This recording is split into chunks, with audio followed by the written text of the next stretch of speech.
Kasus penerbitan sertifikat di atas ruang laut di sekitar pagar laut di pesisir utara Kabupaten Tangerang, Banten ditemukan bukti adanya dugaan pelanggaran pidana. Mabes Polri menaikkan status kasus pagar laut Kabupaten Tangerang ke penyidikan.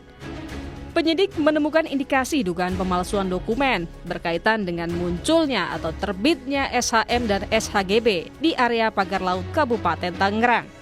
Terbaru, polisi bilang telah memeriksa 44 orang saksi termasuk Kepala Desa Kohot, Arsin, dan istrinya.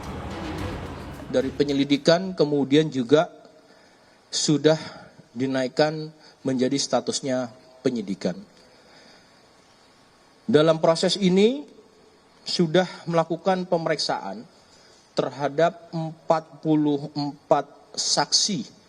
Ya, teman-teman menanyakan siapa saja, tentu ini dari ada masyarakat, ada perangkat desa, ada kepala desa, kemudian ada juga dari pemerintah daerah setempat, termasuk dari kementerian. Tentu ini langkahnya pada status saksi, ya, adanya pemalsuan ya, terkait dengan SHGB dan SHM.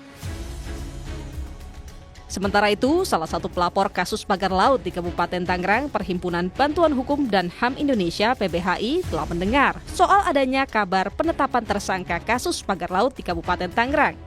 Meski demikian, Polri belum mengungkap secara resmi siapa tersangka dalam kasus ini. PBHI mendesak pengusutan kasus secara transparan sebelum adanya intervensi politik. Dinaikkan status tahapannya menjadi penyidikan, yang artinya pertama, betul terjadi tindak pidana, dugaan tindak pidana di dalam proses sertifikasi laut. Itu yang pertama. Yang kedua, ada alat bukti yang cukup.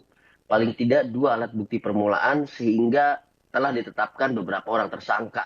Kami sudah mendengar ada beberapa nama gitu, sekitar 3 atau 4. Tapi informasi yang kami dapatkan juga, meskipun ini belum secara resmi disampaikan, belum secara terbuka juga disampaikan kepada publik, ini masih berproses terus, artinya akan terus bertambah, mungkin jumlahnya bisa puluhan.